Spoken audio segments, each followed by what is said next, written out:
अच्छा, अब हम जो है ना यूनिटी के अंदर इंटरफेस की इंट्रोडक्शन के अंदर हम हमारे पास ये टूल्स रह गए हैं जो हमने अभी समझने हैं। अब हम देखेंगे कि ये टूल्स क्या काम करते हैं और इनका क्या रोल है। ठीक है। सबसे पहले हमारे पास हैंड टूल आ जाता है। हैंड टूल के साथ जो है ना हम माउस के अपने राइट क्लिक करने के बाद हम यहाँ पे अपने सीन को कहीं पे भी मूव कर सकते हैं। ठीक है, राइट क्लिक माउस के साथ हम यहाँ पे अपने सीन के अंदर कहीं पे भी मूव कर सकते हैं। अगर हमारे पास हमारे आगे जाके हम जब गेम्स क्रिएट करेंगे हमारे पास बड़े बड़े इन्वायरमेंट्स होंगे तो हम देखेंगे कि हम अपने हैंड टूल के साथ कहीं पे भी मूव कर सकते हैं इस तरह से राइट क्लिक माउस के साथ। ठीक है। आगे हमारे पास आ जाता है मूव टूल। मूव टूल जो है ना ये क्या काम करता है, ये किसी ऑब्जेक्ट के मूवमेंट के जो है ना अंदर रोल प्ले करता है। मतलब अगर हम किसी ऑब्जेक्ट को एक्स या वाई या जेड के अंदर मूव करना चाहते हैं अपने इन्वायरमेंट में किसी भी जगह पे, उसको जो है ना ट्रांसफॉर्म करवाना चाहते हैं एक जगह से दूसरी जगह, उसकी जो है ना मूवमेंट करवाना चाहते हैं, तो ये मूव टूल काम करता है। अगर हम इसे देखें तो हमें इसके लिए जो है ना एक 3D जो है ना वो मॉडल चाहिए होगा, या 2D मॉडल भी हम ले सकते हैं, लेकिन हमें इसके लिए 3D मॉडल हम यहाँ पे ले लेते हैं जिससे आपको ज़्यादा ज़्यादा आसानी से समझ आ जाएगी। उसके लिए हम क्या करेंगे, हम हायरार्की के अंदर अपनी ये हायरार्की जो ना विंडो के अंदर राइट क्लिक करेंगे। राइट क्लिक करने के बाद हम यहाँ पे 3D ऑब्जेक्ट्स के अंदर चले जाएंगे। अब यहाँ पे जो है ना हमारे पास जो भी चीज़ हम लेते हैं हायरार्की के अंदर या यूनिटी के अंदर, हम जो भी चीज़ अपनी यहाँ पे हायरार्की में क्रिएट करते हैं तो वो यहाँ पे हर एक चीज़ को as a game object treat करता है। ये यानी ये जो गेम ये डायरेक्शनल लाइट है, ये एक लाइट है बेसिकली जो गेम के अंदर जो है ना वो रोशनी का काम करती है, जिस तरह रियल लाइफ के अंदर होती है। बेसिकली ये एज ए सन ट्रीट करती है। ठीक है। अच्छा, अब ये जैसे ये जो है ना वो डायरेक्शनल लाइट है, अगर हम इसको देखें तो ये बज़ाहिर तो ये डायरेक्शनल लाइट है, लेकिन यूनिटी इसको एज ए गेम ऑब्जेक्ट ही ट्रीट कर रहा होता है। ठीक है। अच्छा, अब हम इसके ऊपर जो है ना राइट क्लिक करते हैं, हायरार्की में आके अपने माउस क्लिक राइट क्लिक करते हैं और देन हम यहाँ पे 3D मॉडल्स के अंदर आ जाते हैं। हम 2D मॉडल्स भी ले सकते हैं जिनके अंदर स्प्राइट्स आ जाती हैं और बाकी सारी चीज़ें आ जाती हैं, आगे जाके हम समझेंगे, अभी आपको इस तरह इसका जो है ना सही तरह से अंदाजा नहीं होगा। ठीक है। हम ये 3D मॉडल्स के अंदर आ जाते हैं, 3D ऑब्जेक्ट्स के अंदर आ जाते हैं। आने के बाद हमारे पास ये इसने कुछ अपने प्रीपेड जो है ना वो मॉडल्स बना के रखे हुए हैं, जैसे कि क्यूब, सफेयर और कैप्सूल, सिलेंडर, प्लेन, जो है ना ये बड़े बेसिक से जो है ना वो हैं शेप्स हैं जो इसने खुद ही बना के रखी हुई हैं 3D मॉडल्स में। हम इनको जो है ना समझने के लिए यूज़ कर सकते हैं थोड़ा बहुत। अगर हमें कहीं पे ज़रूरत पड़ जाती है कोई क्यूब की, या कहीं पे जो है ना हमने प्लेन लेना है तो हम प्लेन ले लेते हैं, सिलेंडर लेना हो तो हम सिलेंडर लेके उसका जो है ना बाद में कलर चेंज कर सकते हैं। तो हम यहाँ पे ना अभी समझने के लिए तो फिलहाल क्यूब ले लेते हैं। अच्छा, अब जब मैंने ये कहा क्यूब के ऊपर क्लिक किया तो यहाँ पे हमारे हायरार्की के अंदर ये क्यूब एक game object as a game object जो है ना क्रिएट हो चुका है। तो अब हम ये क्यूब के अंदर जब ऊपर जब क्लिक करेंगे तो अब देखें कि जब ये जो है ना, जब हैंड टूल है तो हैंड टूल के साथ जो है ना ये हैंड शो हो जाता है हमारे पास हमारे इधर सीन विंडो के अंदर। वो ये सिर्फ सीन विंडो के अंदर नजर आता है। ठीक है। अच्छा, जब हम जो है ना आगे मूव टूल के ऊपर क्लिक करेंगे और जब तक हमने कोई यहाँ पे अपनी हायरार्की में से किसी ऑब्जेक्ट को क्लिक नहीं किया होता तब तक कोई टूल किसी के ऊपर अप्लाई नहीं हो सकता। ठीक है। हमें जिस टूल को मूव करना है उस टूल के उस गेम ऑब्जेक्ट के ऊपर क्लिक होना लाजमी है। लाइक हमें क्यूब को मूव करना है, कहीं पे भी मूव करना है तो हमें इस क्यूब के ऊपर क्लिक करना लाजमी है। देन जो है ना ये टूल इस क्यूब के ऊपर अप्लाई होगा। अच्छा, जैसे हमने क्लिक किया तो वो जाना यहाँ पे इसने 3 वर्टेक्सेस उसके क्रिएट कर दिए।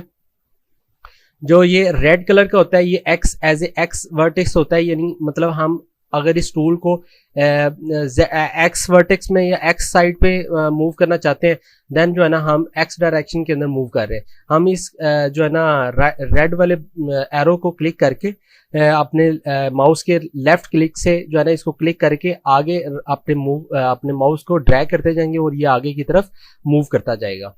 ठीक है। इसी तरह से जो है ना अगर हमने ये जो ब्लू कलर का एरो है ये जो है ना एज ए जेड जो है ना ट्रीट कर रहा है हो रहा है, और इसी तरह से जो ये ब्लू कलर का एरो है ये जो है ना एक्स डायरेक्शन को शो कर रहा है, और ये जो ग्रीन कलर का ये एरो है ये जो है ना वाई डायरेक्शन को शो कर रहा है, क्योंकि जो हमारे पास डायरेक्शंस होती हैं वो 3 होती हैं अगर 3D की अगर हम बात करें, जिसके अंदर एक्स आ जाता है, जेड आ जाता है और वाई आ जाता है। एक्स तो हमारे पास आ जाता है हमारा हॉरिजेंटल, और जो वाई आ जाता है वो वर्टिकल जो है ना वो डायरेक्शन को शो करता है, ठीक है, जो ऊपर की तरफ या नीचे की तरफ होती है। और जो जेड होती है ये हमारी डेप्थ को शो करती है, ठीक है। ओके अब जब हमने ये जो है ना ऑब्जेक्ट को क्रिएट किया, तो ऑब्जेक्ट को क्रिएट करने के बाद हम अपने इंस्पेक्टर विंडो के अंदर देखें तो हमारे इंस्पेक्टर विंडो के अंदर ये ऑब्जेक्ट की करेक्टरिस्टिक्स शो हो गई हैं कि ये ऑब्जेक्ट का जो है ना वो नाम ये है, ठीक है, और ये इसका ट्रांसफॉर्म ये है, और जो है ना इसके ऊपर ये एक मैश फिल्टर लगाया हुआ है और मैश रेंडर लगाया हुआ है। बेसिकली ये मैश फिल्टर जो होता है ना ये बेसिकली एक मॉडल होता है जो कि 3D मॉडल को शो कर रहा होता है। अगर हम इसके ऊपर क्लिक करें तो यहाँ पे एक 3D मॉडल उसको पास हो जाता है। ये एक इसका जो है ना कंपोनेंट है जो अगर ये ऑन होगा तो फिर ये हम क्यूब को देख सकते हैं 3D व्यू में, अदरवाइज हम क्यूब को नहीं देख सकते। ये देखें। अच्छा अब आगे हमारे पास एक जो है ना वो आ जाता है कोलाइडर्स। अब ये जो है ना कोलाइडर्स जो होते हैं ये भी डिफरेंट टाइप्स के होते हैं। हम आगे जाके सब देखेंगे कि ये जो है ना कोलाइडर्स क्या होते हैं और क्या काम करते हैं। बेसिकली अगर हम अभी इसका बेसिक समझें तो कोलाइडर ये होता है कि जो है ना अगर हम किसी ऑब्जेक्ट को दूसरे ऑब्जेक्ट के साथ कोलाइड करवाना चाहें तो वो ऑब्जेक्ट किसी दूसरे ऑब्जेक्ट में से पास ना हो जाए, वो उसके साथ कोलाइड हो, बाकायदा कोलाइड हो। तो इसके लिए जो है ना हम इसके ऊपर जो है ना कोलाइडर लगा देते हैं ताकि वो उसके साथ टक्कर खा सके, उसके साथ टक्कर खा के रिपेल हो सके, एक दूसरे के साथ साइड पे हो सके, ठीक है। ये कोलाइडर्स जो है ना वो ये रोल प्ले करते हैं, ठीक है। आगे हमारे पास आ जाता है इसका मटेरियल का मतलब होता है इसका कलर क्या है, इसके ऊपर जो है ना क्या हमने इसको जो है ना शेडर क्या पास करना है। शेडर भी आगे जाके हम इसको पढ़ेंगे। अब इसको जो है ना बेसिक समझ लें कि ये एक इसका कलर है, ठीक है, जो कि यहाँ पे पास होता है। अगर यहाँ से हम इसको हटा दें तो वो इस तरह से शो होता है, ठीक है। हम इसे कंट्रोल जी करते हैं, कंट्रोल जी करके जो है ना वो हम वापस इसके मटेरियल को ले आते हैं। अच्छा अब जहाँ पे देखें तो ये हमारे पास जब हमने क्यूब के ऊपर क्लिक किया तो वो इसके जो है ना पोजीशंस बता रहा है, ट्रांसफॉर्म के अंदर इसकी पोजीशंस बता रहा है कि ये अभी इन्वायरमेंट के अंदर एक्स पोजीशन ये है इसकी, और वाई पोजीशन ये है, और जेड पोजीशन ये है। मतलब कि ये अभी हमारे इन्वायरमेंट के अंदर ये जो क्यूब है वो इस पोजीशन के ऊपर पड़ा हुआ है।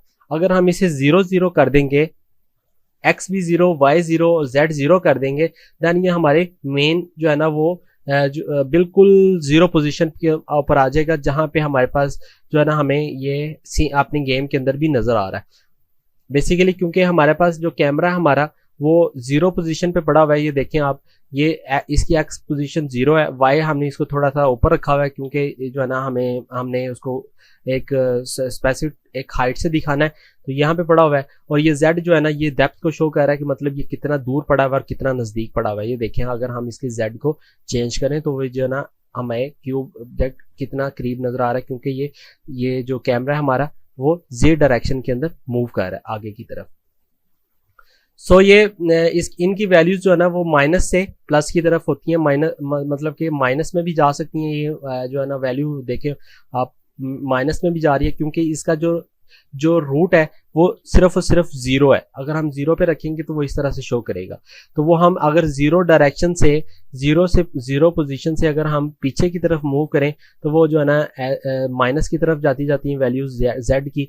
और जो है ना इसी तरह से जब हम इसको वाई से ये जो वाई 0 है अगर हम इसको नीचे की तरफ करें तो ये माइनस की तरफ जाती जाएंगी वैल्यूज, ठीक है। हम इसको 0 0 पे रख लेते हैं।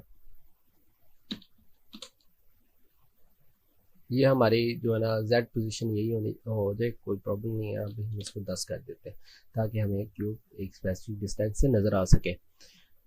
अच्छा आगे हमारे पास आगे हमारे पास टूल आ जाता है रोटेट टूल। ये देखें आप जो है ना इसके ऊपर इसकी जो है ना हाईलाइट के अंदर आ भी रहा है रोटेट टूल। ये रोटेट टूल क्या काम करता है, ये